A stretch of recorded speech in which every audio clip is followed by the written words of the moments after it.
आज मैं आपको दिल्ली के एक ऐसे पार्क में लेकर आया हूँ जहाँ पर बहुत ही कम लोग आते हैं। ज्यादातर यहाँ पर कपल्स घूमने के लिए आते हैं और शाम के समय यहाँ पर काफी सारी फैमिली आपको देखने को मिल जाएगी। अगर आप घूमने के शौकीन हैं और एकांत में रहकर कुछ समय बिताना चाहते हैं तो आपके लिए ये जगह बहुत ही अच्छी है। हम बात कर रहे हैं दिल्ली के कोरोनेशन पार्क। दोस्तों, ये पार्क निरंकारी सरोवर से थोड़ा सा आगे चल करके आपको दिखाई दे जाएगा। इसके अलावा अगर आप अपनी फैमिली के साथ यहाँ पर घूमने के लिए आते हैं तो ये जगह आपके लिए बहुत ही बेस्ट है। यहाँ पर आपको पार्किंग की भी सुविधा मिल जाएगी। इसके अलावा अगर आप अपनी कार से आते हैं या फिर आप अपनी बाइक से आते हैं तो दोनों के लिए ही यहाँ पर काफ़ी बड़ी पार्किंग आपको मिल जाएगी। पार्किंग के लिए आपको कार को बाहर खड़ा करने की ज़रूरत नहीं है। आप मेन गेट से पार्किंग के लिए अपनी गाड़ी को अंदर ले जा सकते हैं और बहुत बड़े बड़े शेल्टर आपको यहाँ पर दिखाई दे जाएंगे जिसके नीचे आप अपनी गाड़ी को पार्क कर सकते हैं।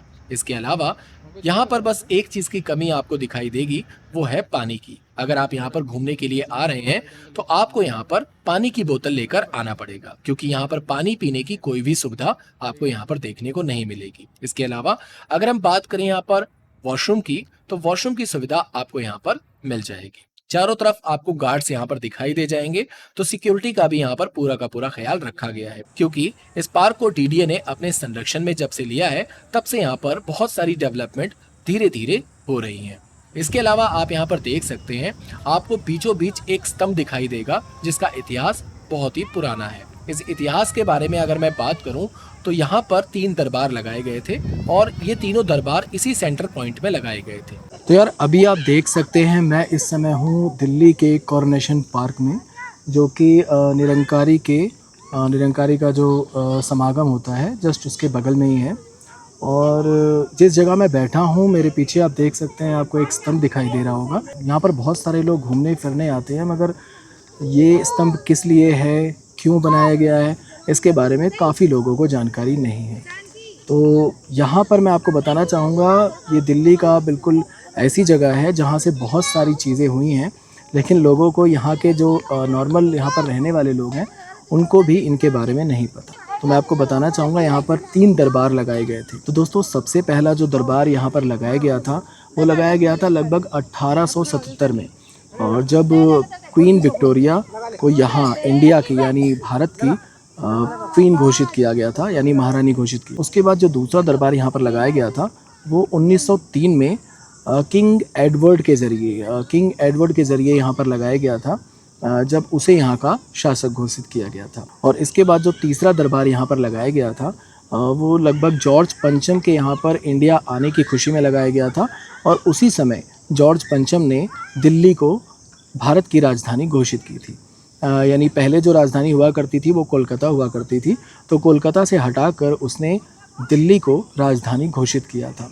और यहाँ पर आप देख सकते हैं मेरे सामने जॉर्ज पंचम की यहाँ पर आपको बहुत बड़ी मूर्ति भी दिखाई देगी, जो लगभग 39 फीट के आसपास की है, 15 मीटर के आसपास की। और ये जो मूर्ति यहाँ पर लगाई गई है, बेसिकली ये मूर्ति पहले यहाँ पर नहीं थी।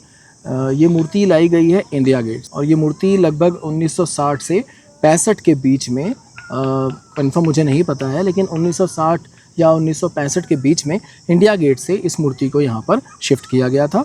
और वहाँ पर जहाँ पर जॉर्ज पंचम की मूर्ति थी उसकी जगह पर अब सुभाष चंद्र बोस जी की मूर्ति लगाई गई है। तो दोस्तों, बहुत पुराना इतिहास रहा है यहाँ पर इस जगह को लेकर के, लेकिन लोगों को इसके बारे में यहाँ पर नहीं पता। और यहाँ पर जो लोग घूमने फिरने आते हैं वो भी बहुत कम लोग यहाँ पर आते हैं। अब थोड़ी सी लोगों में जागरूकता हुई है, लोग यहाँ पर आना शुरू कर दिया है लोगों ने। बेसिकली पहले के टाइम में क्या होता था, यहाँ पर ना तो इतनी साफ़ सफाई थी और ना ही यहाँ पर किसी भी तरह की कोई भी व्यवस्था थी, जिसको लेकर के यहाँ पर जो यहाँ के लोग थे वो भी यहाँ पर आना पसंद नहीं करते थे। यहाँ पर बेसिकली यहाँ के जो स्टूडेंट होते थे स्कूल से बंक करके, पहले वो लोग यहाँ पर आया करते थे, और अब यहाँ पर काफ़ी लोग आना शुरू हो गए हैं। इस जगह का जो संरक्षण है वो अब डीडीए ने अपने हाथ में ले लिया है, और जब से डीडीए ने इसे अपने हाथ में लिया है तब से यहाँ का जो मैनेजमेंट है वो धीरे धीरे पहले से काफ़ी ज़्यादा डेवलप हो रहा है, और यहाँ पर लोग भी आना शुरू हो गए हैं। पहले यहाँ पर लोगों को आने में डर भी लगता था, क्योंकि ये पूरा का पूरा जो एरिया है बैक साइड में, वो पूरा का पूरा जंगल एरिया था। बेसिकली यहाँ पर लोग ज़्यादातर मॉर्निंग वॉक के टाइम पर ज़्यादा आते हैं, और इवनिंग में ज़्यादातर लोग यहाँ पर अपना मस्ती करने के लिए आते हैं। और ख़ासकर यहाँ पर आपको कपल्स भी दिखाई दे जाएंगे काफ़ी हद तक। तो ये है कि यहाँ पर थोड़ा सा साफ़ सफाई का ध्यान पहले से ज़्यादा रखा गया है। एक चीज़ की यहाँ पर कमी अभी भी है, जो कि पानी को लेकर के है। अगर आप यहाँ पर आते हैं तो आपको अपना जो पानी है उसे खुद लेकर आना होगा, क्योंकि यहाँ पर पानी पीने की कोई भी व्यवस्था नहीं की गई है। बाकी मैं आपसे ये बात कहूँगा कि आपको यहाँ पर आना चाहिए।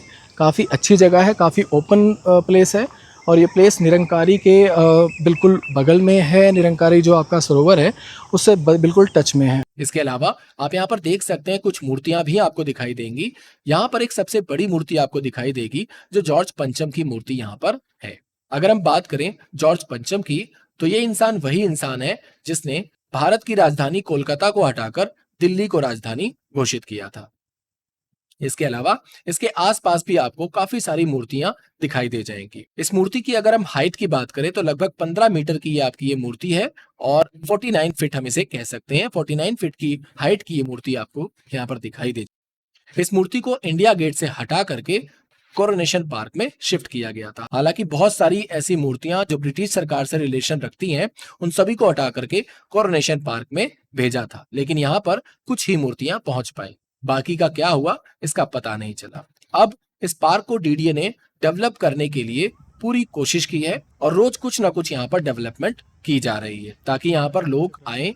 हाँ, अगर आप घूमने के शौकीन हैं और अगर आप अपनी फैमिली को लेकर के एक ऐसी जगह आना चाहते हैं जहां पर आपको खुला वातावरण मिले और एक नेचर का आप आनंद लेना चाहते हैं, तो ये जगह आपके लिए सबसे बेस्ट है। इसके अलावा अगर आप सेल्फी लेने के लिए या फिर फोटोग्राफी करने के शौकीन है, तो उस चीज के लिए भी आप यहाँ पर आ सकते हैं। आपको यहाँ पर बहुत सारे ऐसे व्यू मिल जाएंगे जहां पर आप अपनी सेल्फी या फिर अपनी फोटोज क्लिक करवा सकते हैं। दोस्तों, इस पार्क के बारे में बहुत ही कम लोग जानते हैं। जैसे जैसे लोग इस पार्क के बारे में जान रहे हैं, भीड़ यहाँ पर बढ़ रही है। इस पार्क के बाहर आपको बहुत सारी दुकानें लगी हुई मिल जाएंगी जहां से आप कुछ खा पी सकते हैं। दोस्तों, ये पार्क बहुत ही खूबसूरत है, आपको यहाँ पर एक बार विजिट जरूर करना चाहिए।